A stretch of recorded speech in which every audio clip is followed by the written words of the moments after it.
Okay, hello, my name is Justin Gordon, and I'm the Open Records Division Chief at the Texas Attorney General's Office. Thank you all for attending the Public Information Act training today. This training has three purposes. The first is intended to provide the statutory training that's required under Section 552.012 of the Government Code. At the end of the presentation, I'm going to provide you with a code that you will use to sign up, go onto our website, and fill out your attendance and receive your certificate for this training. The second is to provide a refresher for those of you who are dealing with Public Information Act issues on a daily basis. And the third purpose is to provide a resource for those of you who may deal with it on a less frequent basis, but who want to be able to rely on this as a resource to come back to, check and know what your requirements are under the Act, whether or not the Act applies to you, and also to be aware of some of the common exceptions and the common procedures. So the training is going to be broken up into the headings here. First, background and legal requirements for open records and public information. Next, we're going to talk about the applicability of the Public Information Act, procedures and requirements regarding complying with the public information request, the role of the Attorney General under the Public Information Act, and penalties and other consequences for failure to comply with the Public Information Act. Basically, when you're done, we want you to be able to identify a public information request, know what the PIA covers, know what information is going to be responsive to that type of request, know basically how to properly respond to a request, and how to handle the Attorney General ruling process. So where have we been and where are we going? I won't be surprised at all if those of you who are attending this training received more Public Information Act requests last year than you ever had before. On the chart behind me, we have a graph of the public information requests starting in 2001 and going all the way until 2015. And you see that we had just over 5,000 requests. These are rulings that our office issued in the fiscal year. So we started off right around 5,000 in 2001, and just last year we were over 26,000 rulings issued by our office, and that's just in one fiscal year. So we've seen a really huge increase in the number of ruling requests that our office is receiving and issuing, and we expect that means that you all are receiving a lot more requests yourselves. Okay, so we're going to start off with the background. A couple of these sections are so important that we're actually going to look at the text directly. And then as we go, we're going to apply that text to a handful of examples so that you can see not only how to identify a request, what the request covers, but then also what to really be looking for as far as your procedures and how to make sure that you're properly handling that request. So first, under Section 552.001, the entire Public Information Act is contained in Chapter 552 of the Government Code, and Section 001 is the very first section, and it starts off with a policy statement. And I'm just going to read it for you because it's really how important it is, and it's the fundamental section for the entire Act. So, under the fundamental philosophy of the American constitutional form of representative government that adheres to the principle that government is the servant and not the master of the people, it is the policy of this state that each person is entitled, unless otherwise expressly provided by law, at all times to complete information about the affairs of government and the official acts of public officials and employees. The provisions of this chapter shall be liberally construed to implement this policy. In case there is any question about how the Act should be construed, they repeat it again in the very next subsection. This chapter shall be liberally construed in favor of granting a request for information. So whenever we see a request come in, we're going to start off with the feeling that's contained in this section, that is the public information, the information that's responsive to the request is public, that it needs to be released unless there's an exception that covers it. So that's really important. That's what you start off with any request, is that the information that's responsive to this request is open to the public unless there's an exception that applies. So let's talk about what public information is. Public information is defined in the Government Code, and the legislature routinely updates this definition. That's why in this instance we have 3 slides to discuss the definition of public information. The legislature goes to some lengths in order to keep the definition of public information up with the changes in technology, changes in the way that governmental bodies are doing business, and that's where we see these changes to the definition of public information. So it means information that is written, produced, collected, assembled, or maintained under a law or ordinance or in connection with the transaction of official business by a governmental body, for a governmental body, if the governmental body maintains it, has access to it, or paid to have it created, and by an individual officer or employee of a governmental body in the officer's or employee's official capacity. So very broad definition intended to capture all types of information that relate to an entity doing governmental business. Going on, it goes on to clarify what the transaction of official business means. So information is in connection with the transaction of official business if the information is created by, transmitted to, received by, or maintained by an officer or employee of the governmental body in the officer or employee's official capacity, or a person or entity performing official business or a governmental function on behalf of a governmental body and pertains to the official business of the governmental body. That's a very long way of saying that if you're doing work, if the information that you maintain relates to the transaction of anything that your governmental body does, it will almost certainly be subject to and responsive to a request for public information. The Act, there was some question whether or not the Public Information Act covered information that was maintained in individuals' personal accounts. So for example, information that was sent on private devices or was maintained in private email accounts. And the legislature has amended the definition of public information to include any electronic communication created, transmitted, received, or maintained on any device if the communication is in connection with the transaction of official business. So the legislature has come back, made it very clear there is no doubt that that type of information is going to be covered under the Public Information Act regardless of where it is. When our office is looking at those types of issues, we always focus on what is the substance of the communication. When we look at a document, there's no difference whether or not that information is contained on a written piece of paper in a person's office or it's contained in an email on that person's personal cell phone. It's the substance that matters, not the medium in which it's maintained. And so that's a really big and important part of the Public Information Act. You want to make sure that you capture that information wherever it's maintained, as long as the substance relates to the transaction of official business. Official business is also defined. So we have several definitions within the definition. And official business means any matter over which a governmental body has any authority, administrative duties, or advisory duties. So very broad. Again, there's not going to be much information that relates to work that your governmental bodies are doing that's not going to be captured by the Public Information Act. This definition has been amended multiple times in order to continue to capture and to make clear that all of that information is going to be subject to the Public Information Act. Okay, so what are the forms of public information?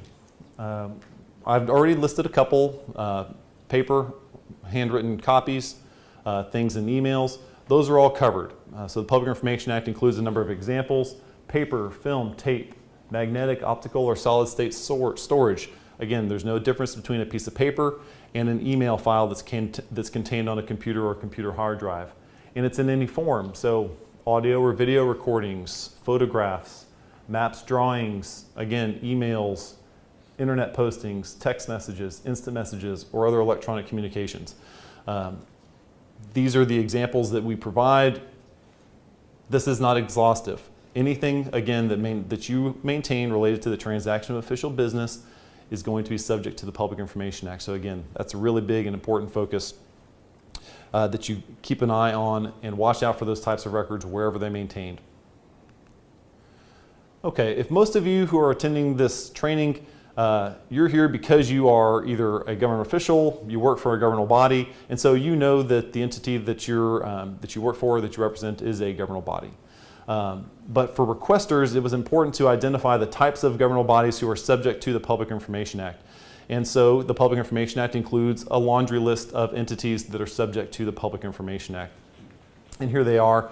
It includes state agencies, cities and counties, school districts and school boards, utility districts, police departments and sheriff's offices, public universities, county commissioners' courts, municipal governing bodies, local workforce development boards. The one carve-out that the Act makes is it does not include the judiciary. So the judiciary has its own rules related to the access to court-related records, and so the judiciary is not subject to the Public Information Act. That's the one primary carve-out. Otherwise, most entities doing governmental work are going to be covered under the Public Information Act. Okay, so that's the background on what the Act covers and who falls under and is required to respond to Public Information Act requests. Now we want to look at what is a Public Information Act request. It's really important that every member of your governmental body knows how to identify a Public Information Act request. We're going to talk about how Public Information Act requests can be received in a moment. So what are the limits of a Public Information Act request? There are not very many of them. The first is that it must be in writing. That's easy. The second is that it must ask for information that is in existence at the time the request is received. So take from that, you're not required to create new records in response to a Public Information Act request. You can. It often is beneficial to requesters to do that, and it can make it easier for your governmental body to do it, but you are not required to create new records. There's no requirement to answer questions. So if an entity asks you a question, you're not required to respond to it. You're only required to make a good faith effort to relate that question to records that you maintain. And there is no requirement to perform legal research. So you're not required to receive a Public Information Act request, forward it to your legal department for them to provide an answer or legal research on. So those are the limitations on what you're not required to do under the Public Information Act. That's about it. There are no magic words required. They do not have to say this is a Public Information Act request. They do not have to refer to the government code. All that they have to do is submit something in writing that asks for information. It can be typed or handwritten. We've seen them in all forms. Email is the most common now, but we're still seeing them come in written on a napkin. And you cannot require the use of a specific form to submit a request. However, it's very important to note that you can recommend and provide a form. Many requesters do not submit Public Information Act requests very often, and so they are very appreciative when a form is provided, and it can help you and it can help them. For example, when requesters submit something in hard copy, they may not provide you with a phone number, or they may not provide you with an address. And that type of contact information is really critical for working with requesters on getting them the records promptly. So it's a good idea to have a form, but you are not permitted to require the use of the form. A requester can submit a request in any form as long as it is in writing.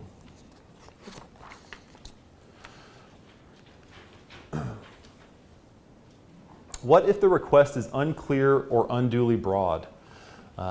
Requesters can ask for anything that they want to under the Public Information Act. They're not required to limit themselves.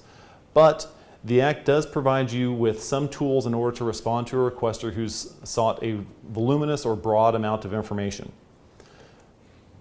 Before I get into how you can clarify a request, I want to make it very clear, you cannot ask a requester why they want information. That is specifically prohibited by the Public Information Act.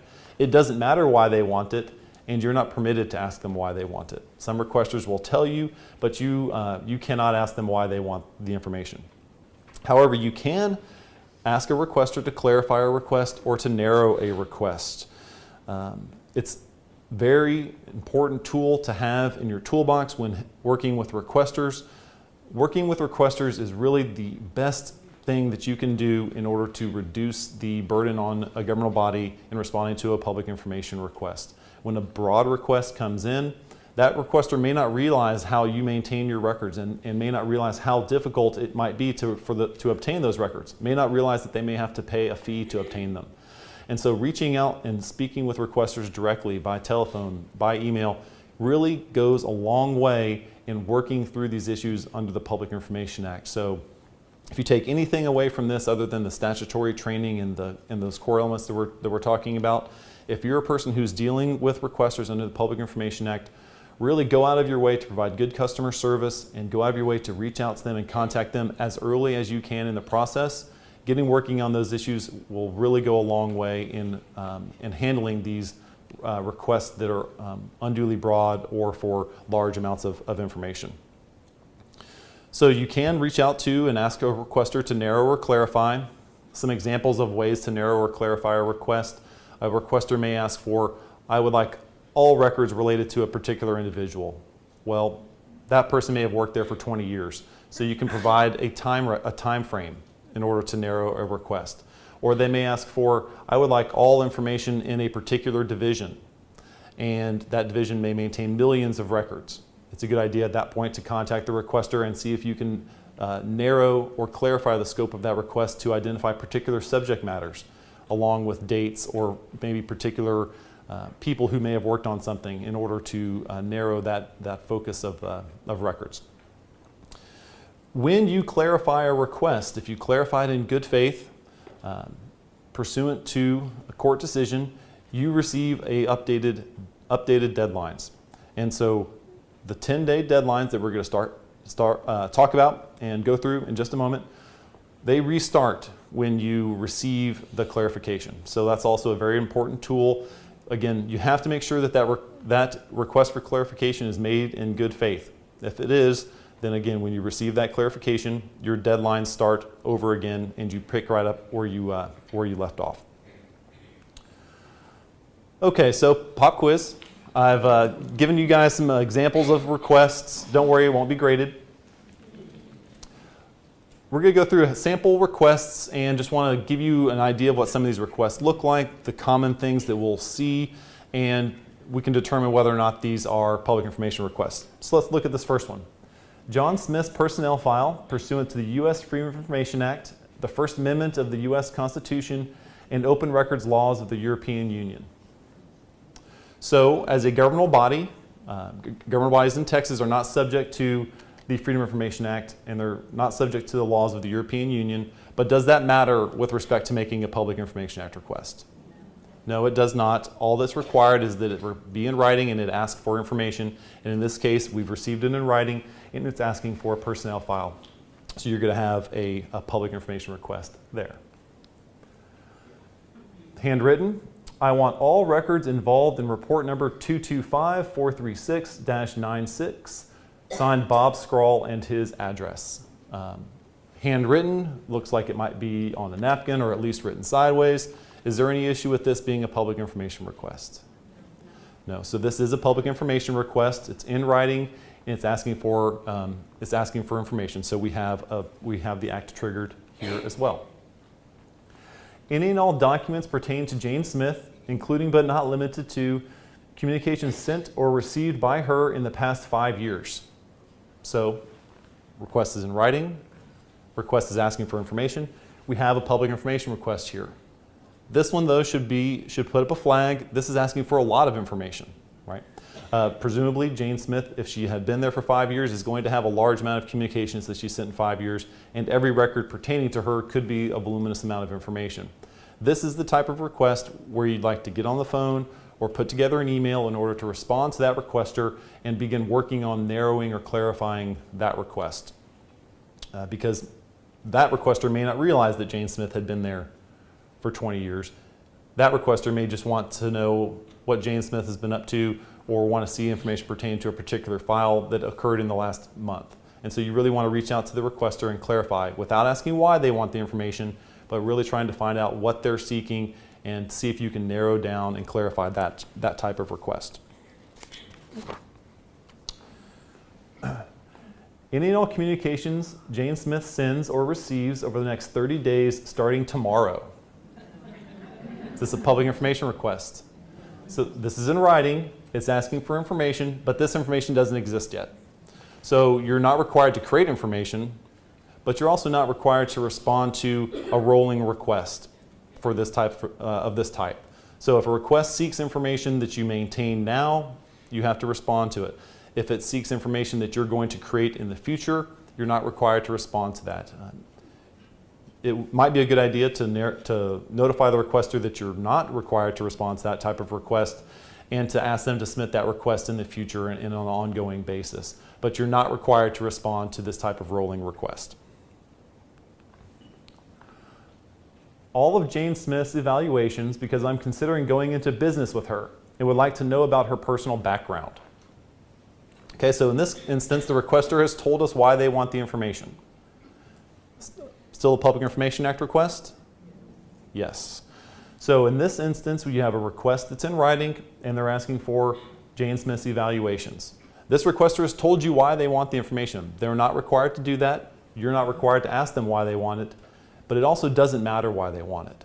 Regardless of the reason that the requester provides, if the requester voluntarily informs you of the reason they want the information, you are still required under the Public Information Act to respond to that request as you would respond to all other requesters. So it's important to disregard the reasons that they want the information.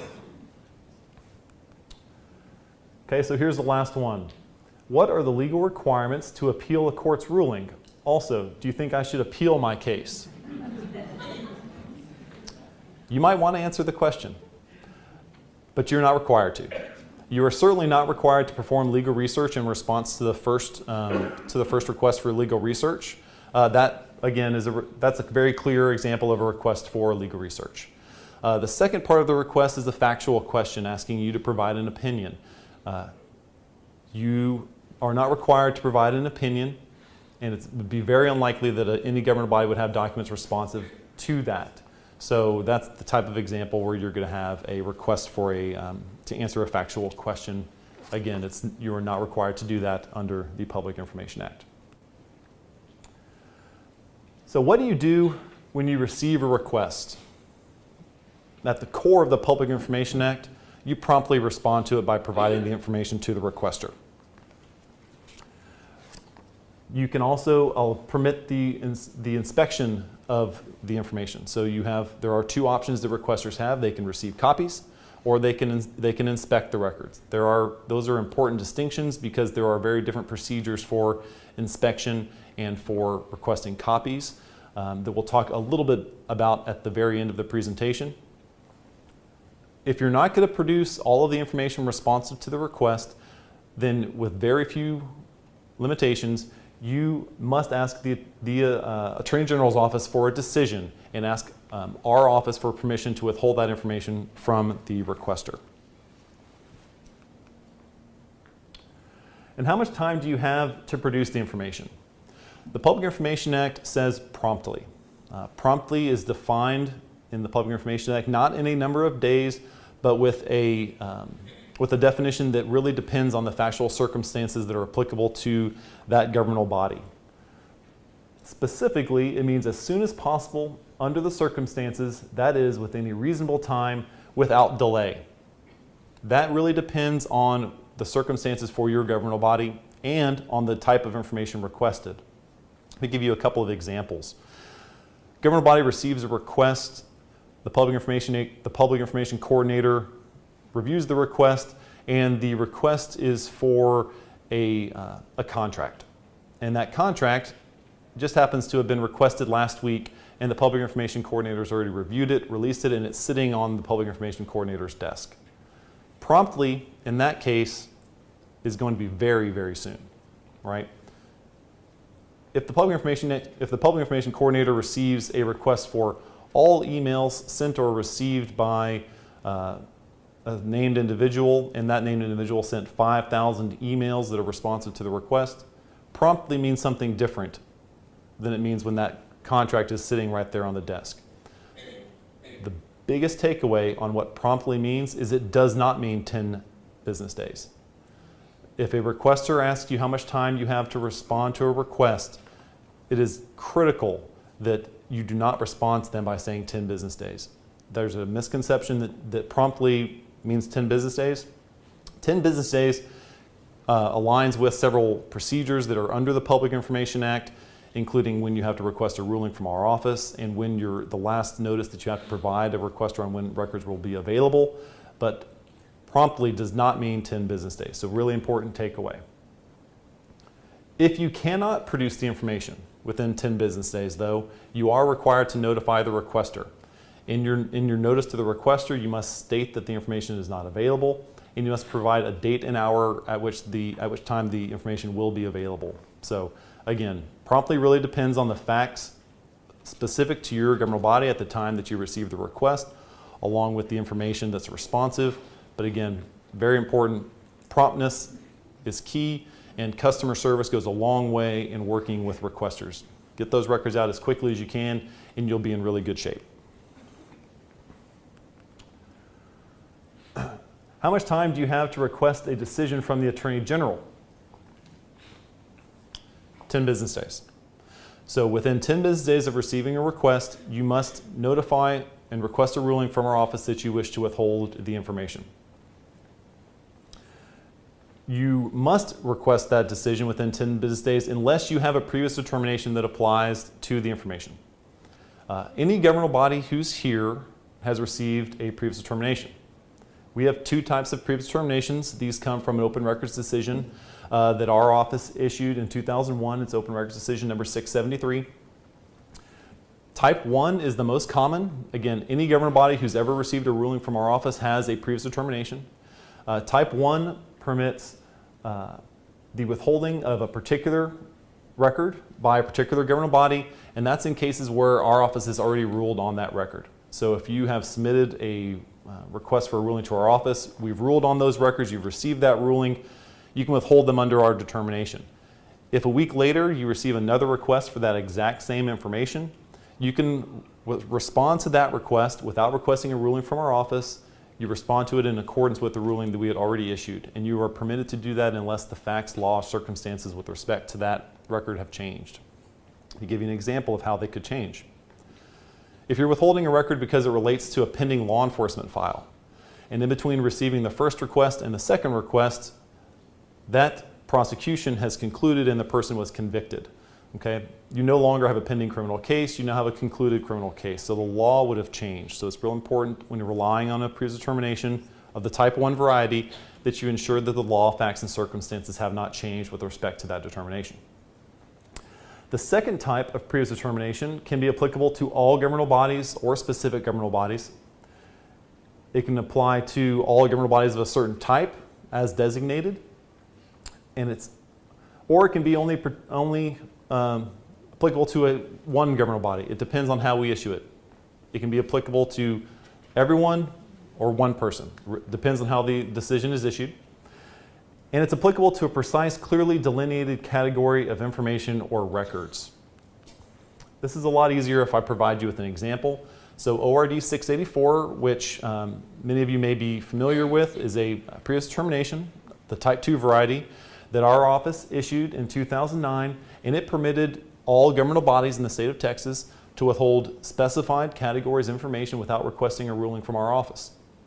ORD 684 is still in effect, but it's been chipped away at a little bit by the legislature. The legislature has amended the Public Information Act now to permit governmental bodies to withhold some types of information without requesting a ruling, and that's now statutorily provided. The categories of information that ORD 684 still applies to are contained on this slide. Direct deposit authorization forms, I-9s, W-2s, and W-4 forms, agendas, fingerprints, L2 and L3, those are law enforcement declarations. Certain email addresses and military discharge records are the types of information that every governmental body in the state of Texas has a type 2 previous determination for. And there are other previous determinations, but this is the most broadly applicable one.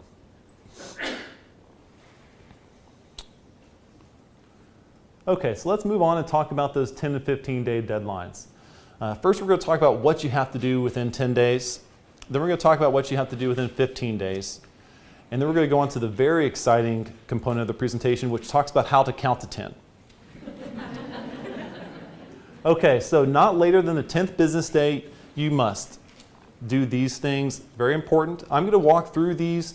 These are really important for those of you who are dealing with Public Information Act requests directly, submitting briefs to our office and handling them in that fashion. And you can also refer back to this information as a resource. This is all contained in section 552.301 and 305 of the government code. First, you must ask for a ruling and state the exceptions that apply. You must notify the requester in writing that you have asked for a ruling, and you must provide the requester a copy of the letter that you submitted to the Attorney General's office.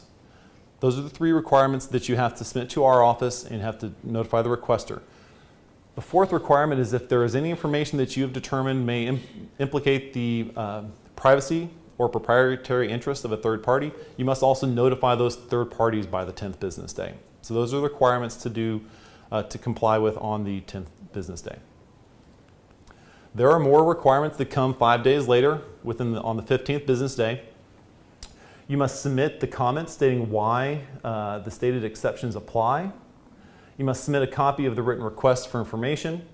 You must submit a signed statement as to the date on which the request for information was received by the governmental body or evidence sufficient to establish the date. For example, when you submit the request may, if it's by email, it may have the date stamp on it. Or if you submit a copy of the envelope that has a login stamp, that would be the type of information that we're talking about sufficient to establish the date. Submit a copy, very important, not your original records. Do not submit your original records to us. Submit a copy of the specific information requested, or you must submit representative samples if the information is voluminous. You want to label that copy of the information or representative samples to indicate which exceptions apply. So you're going to be submitting arguments to us. You want to make sure that you take those arguments and you mark the documents in accordance with those arguments. It's very important that if you raise an exception, not only do you want to raise the exception and tell us which exceptions apply, but you also want to identify the records that those exceptions apply to in the actual records that you submit. And you want to submit a copy of your written comments to the requester. Okay, so I just talked about 10-day deadlines and 15-day deadlines. There is not a prohibition or requirement that you do those things on the 10th day or on the 15th day. In fact, it's highly recommended that you do them before that day. You cannot do them any later, right? So you can complete all of your 10 and 15-day requirements in one brief to our office on the 7th business day, on the 10th business day, on the 2nd business day. All of those are permissible, but you have to meet the bare minimum requirements in order to be in compliance with the Public Information Act.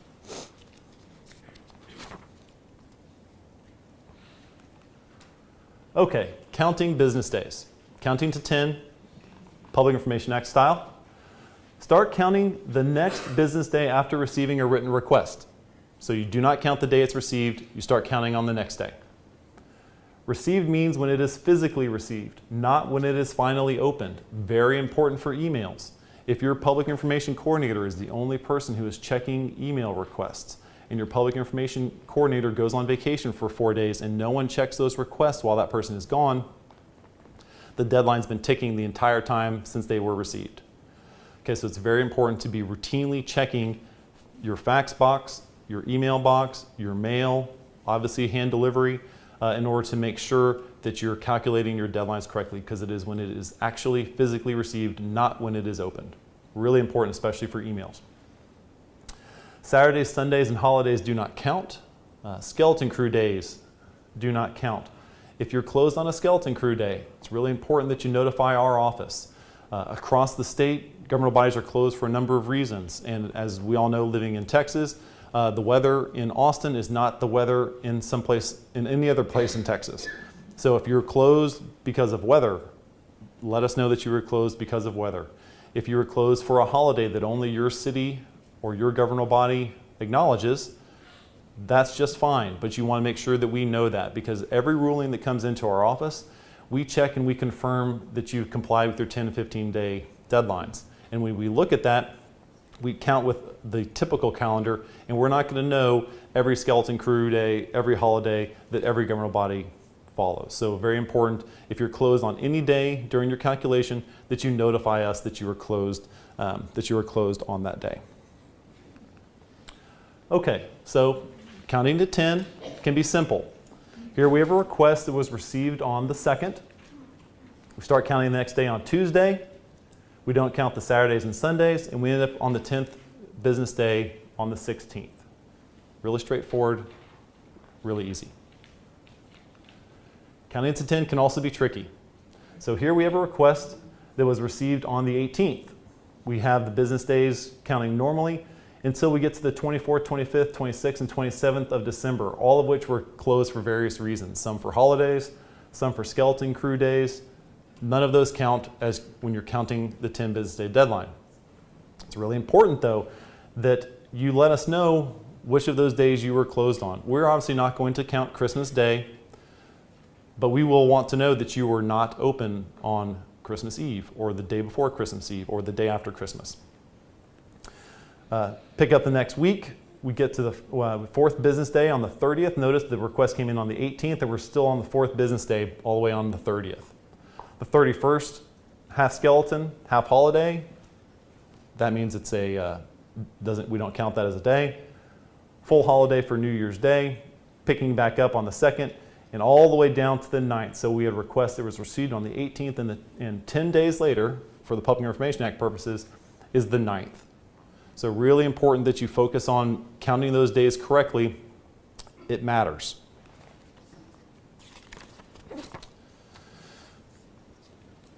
When you're filing a ruling with our office, we have an electronic filing system.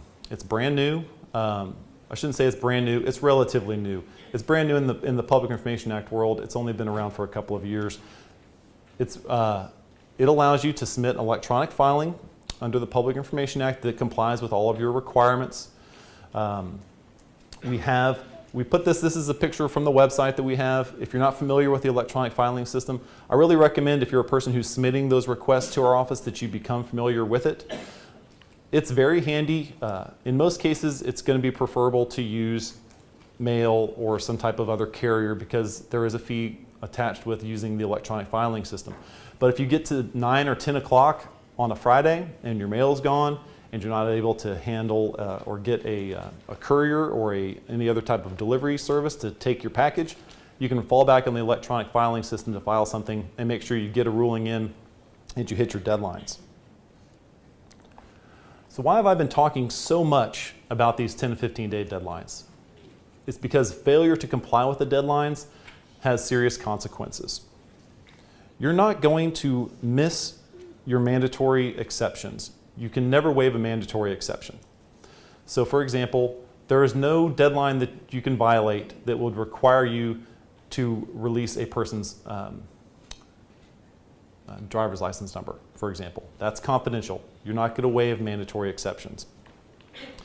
But you might, or you will waive your permissive exceptions. Permissive exceptions are discretionary exceptions that governmental bodies have the option to raise. You're not required to raise them. We're going to talk about a handful of them in a minute. There's a full description of them in our Public Information Handbook. But if you miss a deadline, even by one day, then you're going to lose out on all of your permissive exceptions. And those are the big ones, like attorney-client privilege, like deliberative process, like the litigation exception. So those are often important exceptions for governmental bodies, and missing any deadline will result in waiver of those exceptions. This gives me a chance to talk about our Public Information Handbook. We have a Public Information Handbook. It's available on our website. It's in PDF copy, searchable. It's several hundred pages long. It includes the full text of the Public Information Act along with all of our rules related to the Public Information Act. It also includes a detailed discussion of each Public Information Act exception. It includes a detailed discussion of the procedures, how to handle issues related to costs. And so it's a really good resource for those of you who are dealing with public information and may not be able to remember or dealing with it on a constant basis. The Public Information Handbook is an excellent resource, and it's available free of charge as a PDF on our Open Government website. I really recommend giving it a look and keeping it handy for when you're working on these issues. We update it every year, so we just issued a new one in December. Every other year. We just issued one in December. After each legislative session, we update the handbook. So we've got a brand new handbook, and it's up on our website. Recommend you give it a look. It has a full discussion of the distinction between mandatory and permissive exceptions. So how do you waive permissive exceptions? There's a list. This is the same procedures that you saw back when we were looking at 10 and 15-day requirements. So failing to submit a ruling on time, failing to include the records, failing to submit a copy of the request, failing to notify the requester. These are all procedural violations that are contained in section 552.301. And if you fail to comply with them, again, it will result in the waiver of your discretionary exceptions. So I keep referring to these exceptions. When I started, we were at section 552.147. That was a number of years ago. Now we're far beyond that. All of the exceptions in the Public Information Act start with 552.101 and they run through the rest of that subchapter. So they're all contained in one place. The issue, though, is that the Public Information Act includes a section in section 552.101 that brings in every other confidentiality provision that's contained in other law. So for example, if common law makes information confidential, like common law privacy, that can come into the Public Information Act through 101. If your governmental body works under a particular provision in Texas statute that includes confidentiality provisions, those sections come into and apply to records through section 552.101. So although we only have those sections that are in that subchapter of the Public Information Act, we will still apply any other confidentiality provision that is contained elsewhere in Texas law, including, again, statutory and judicial cases. So we have a list of the exceptions. These are the commonly raised exceptions. I just talked about 101. We could spend a whole day talking about how each of these exceptions works. I just want to make sure I cover them very, very briefly so you know that they're there. When you're looking at records, you're going to know, okay, so a flag will maybe go up when you're reviewing a record that pertains to litigation. So let's walk through these very quickly so you can have a little bit of background. So section 552.102 is confidentiality of certain personnel information. This primarily pertains to employees' dates of birth. We're also going to have 552.103, which is going to relate to pending or anticipated litigation. Section 552.104, which is going to be information related to competition or bidding. Very important, that's a discretionary exception. It applies to governmental bodies, but it also applies to third parties. Section 552.107 is the attorney-client privilege.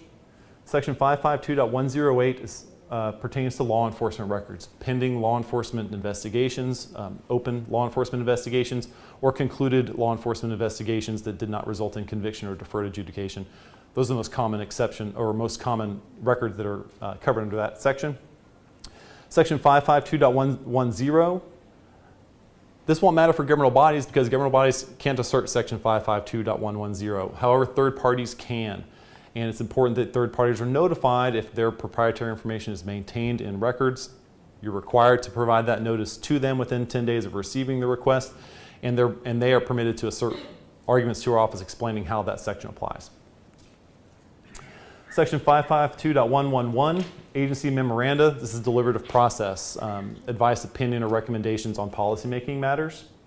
Audit working papers, confidentiality of certain employee information in 552.117. 552.117, that's going to apply to really the home address, home telephone number, family member information, and contact information of your employees. So if you see that information in records that you're going to be releasing, you want to think about that and put up a flag to look for that information. 552.130 for motor vehicle records. 552.136 for credit card, debit card, charge card. That's really account numbers that you can use to acquire or transfer goods or services. Section 552.137 for email addresses, and section 552.147 for social security numbers. Okay, so I just went through a handful of exceptions. They continue, and there are many more in between, but those are really the main ones that we address.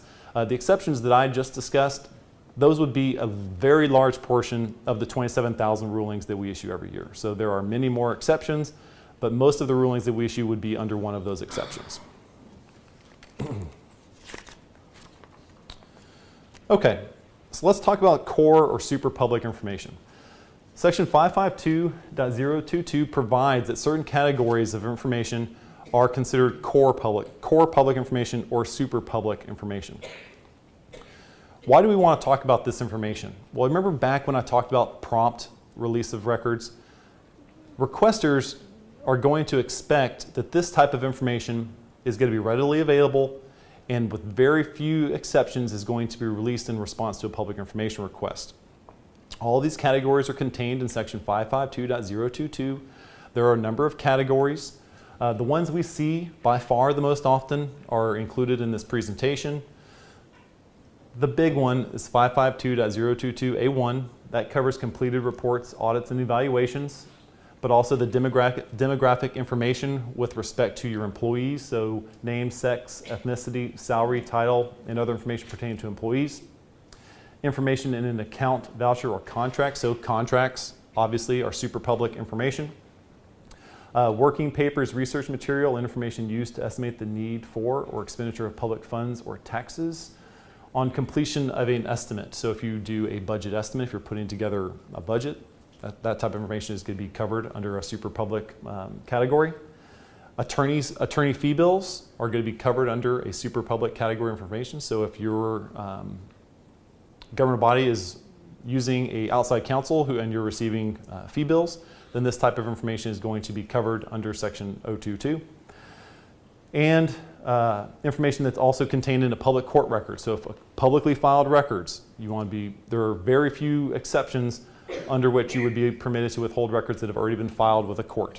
And finally, a settlement agreement to which a governmental body as a party is going to be a type of core public information that is going to be super public and cannot be withheld unless there is a confidentiality provision that applies to it. So with respect to all of these records that I just listed, unless you have a specific statutory exception, they are not going to be, you cannot withhold them under a discretionary exception. So you can't withhold them under attorney-client privilege or litigation exception, but you can still withhold them if they contain or they are confidential under a Public Information Act confidentiality provision. Okay, so we talked about previous determinations earlier. Those allow you to withhold records without requesting an Attorney General's ruling. There are also a handful of very specific exceptions where the legislature has identified those exceptions as being records where you are permitted to withhold them without requesting a ruling. These sections are 552.130 pertaining to driving information, so driver's license, motor vehicle title or registration, or personal identification documents. Those can be withheld. The one we see by far the most often is your driver's license number. Those can be withheld without requesting a ruling from our office. Section 552.136 was I mentioned earlier. It's bank account and access device numbers. And under Government Code Section 552.024, 1175, and 138, those are all exceptions that permit the withholding of personal information pertaining to employees. So home address, home telephone number, family member information is all the type of information that can be withheld under those exceptions without requesting a ruling. It's important to note with those exceptions that they require that the governmental body provide the requester with a form. So those forms are all available on our website. If you wish to withhold that type of information without requesting a ruling, then you can certainly do so, but you have to provide the requester with a specified form. And those forms, we provide them up on our website. If you go to the Attorney General's website, there is a bar at the top that says Open Government. And then down from that bar, there are publications and forms that are available for you to use when you're handling that type of a form for your governmental bodies.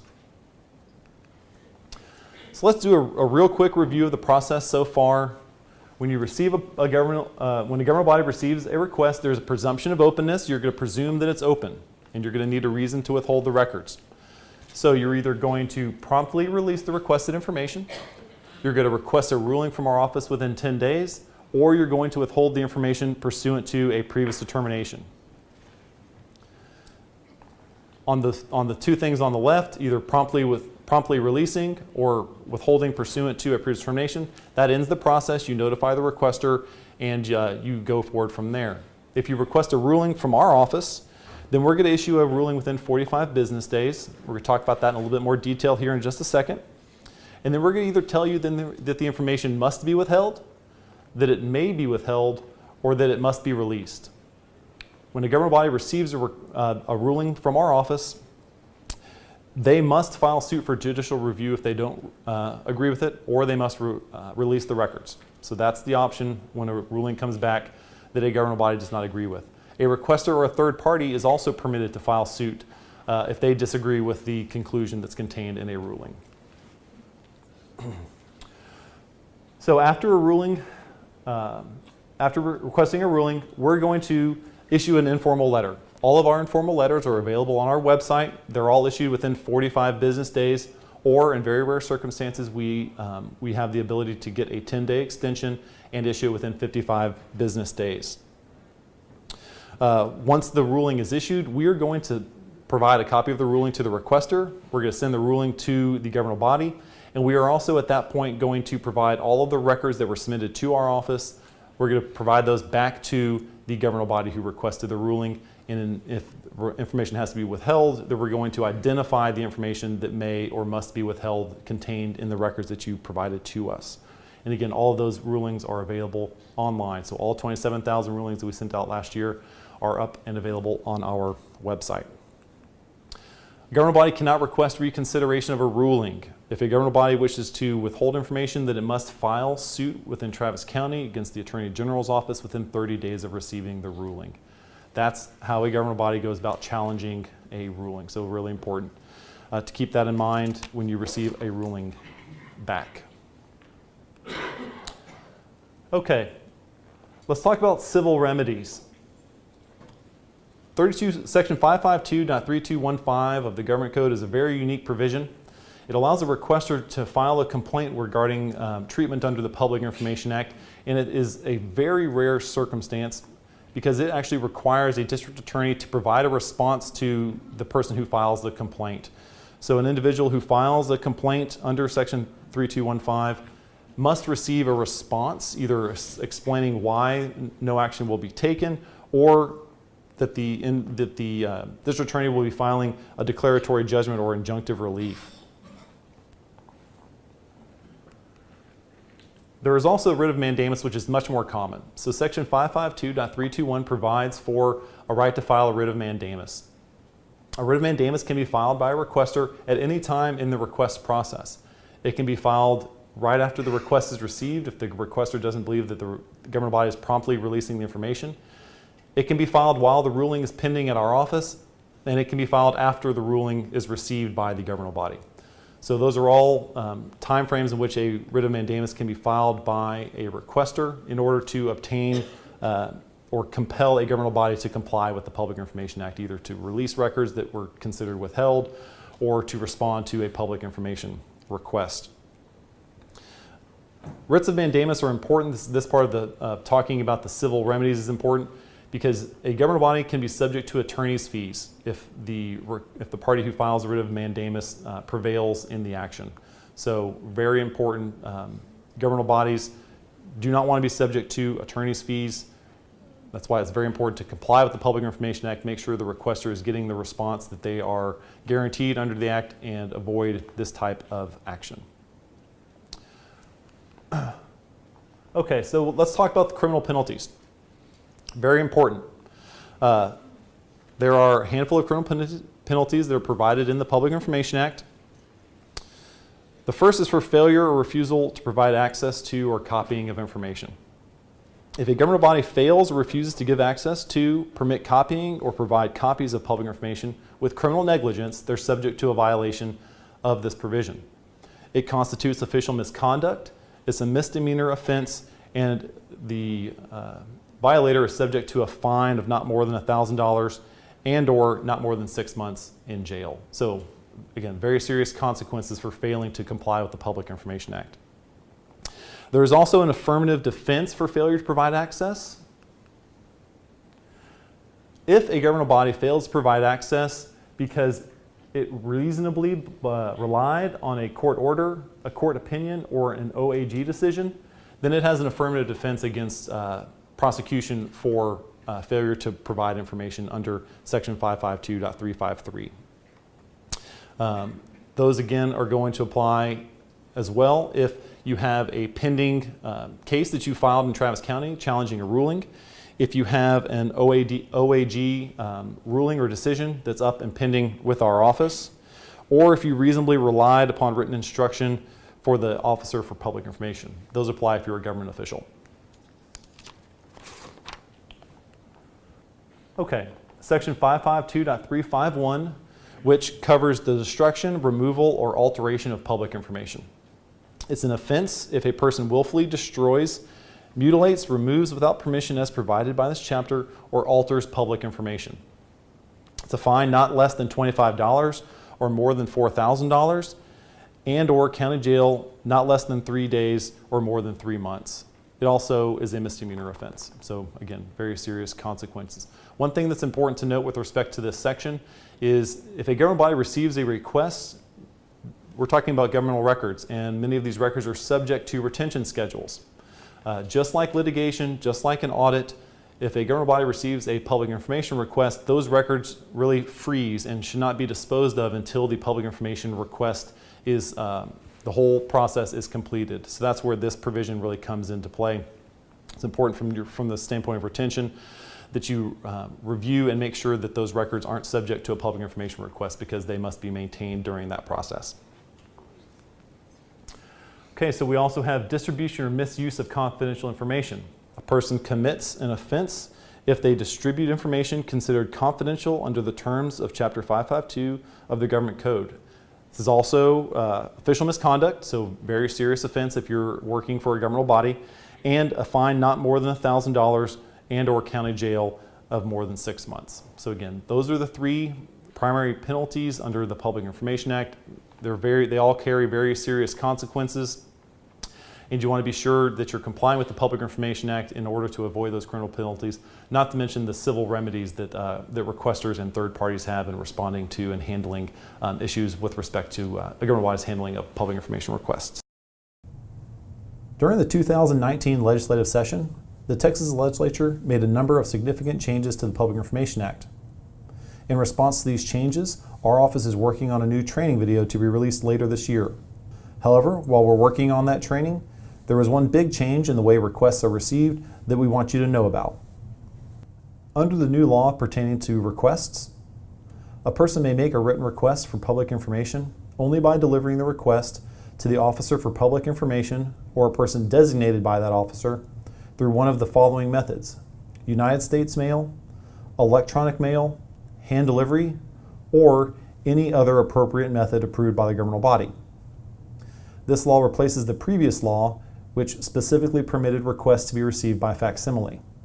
The new law does, however, provide that a governmental body may specify any other appropriate method, including facsimile or electronic portal requests.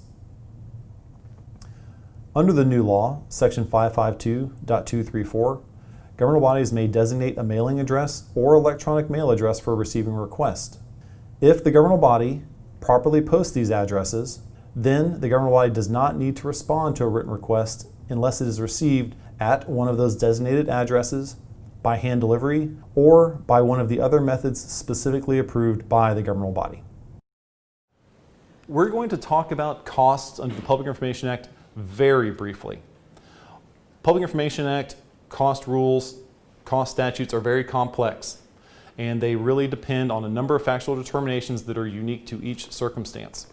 Our office, as a resource in assisting you in developing cost estimates and identifying the amount of costs that should be charged to a requester and responding to a Public Information Act request, has published a public information cost estimate model. It's up on our website, and it provides you with all of the calculations that you would need in order to accurately and quickly produce a public information cost estimate that complies with all of the procedures of the Public Information Act.